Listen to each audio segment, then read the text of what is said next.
మంత్రి కొండా సురేఖ మాజీ ఓఎస్టీ సుమంత్ వ్యవహారంలో కీలక పరిణామం చోటు చేసుకుంది.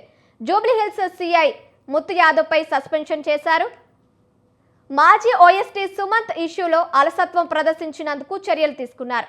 ఎఫ్ఐఆర్ నమోదులో నిర్లక్ష్యం చేశారని అభియోగంతో పాటు సుమంత్ను పట్టుకోవడంలో జాప్యం చేశారంటూ ఆయనపై వేటు వేశారు. 3 వారాల క్రితమే జూబ్లీహిల్స్ సిఐగా బాధ్యతలు చేపట్టిన ముత్తు యాదవ్ ఈ కేసులో నిమ్మకు నీరెత్తినట్లు వ్యవహరించి సస్పెన్షన్ కావడం చర్చనీయాంశమైంది.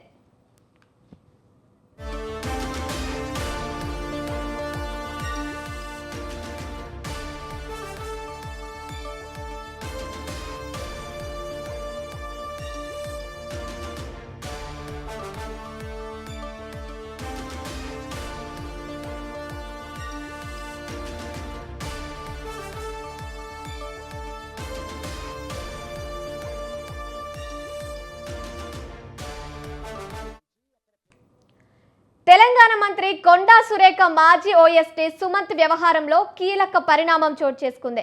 జూబ్లీహిల్స్ సిఐ ముత్తు యాదవ్పై సస్పెన్షన్ చేశారు.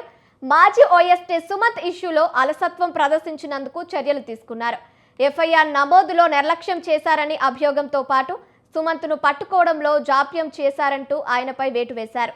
3 వారాల క్రితమే జూబ్లీహిల్స్ సిఐగా బాధ్యతలు చేపట్టిన ముత్తు యాదవ్ కేసులో నిమ్మకు నీరెత్తినట్లు వ్యవహరించి సస్పెండ్ కావడం చర్చనీయాంశమైంది.